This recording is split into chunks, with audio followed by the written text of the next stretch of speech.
এইসব ইন্ডাস্ট্রিতে তারা সাকসেস পায় যারা আগে আগে আসে। কোথা থেকে শুনছি এগুলো আমরা?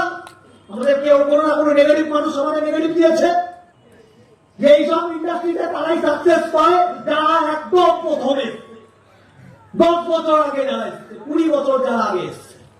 যদি এটাই সত্যি হতো, আমার থেকে অমিত রয়, অমিত স্যার মিনিমাম 10 বছর আগে ইন্ডাস্ট্রিতে এসছে।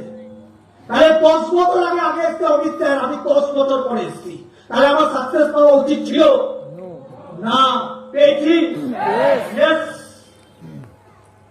আমার থেকে মারু, প্রশান্ত, সজল, অসিত, নূর, শ্রীপদ সবাই পড়ে এসছে, সবাই।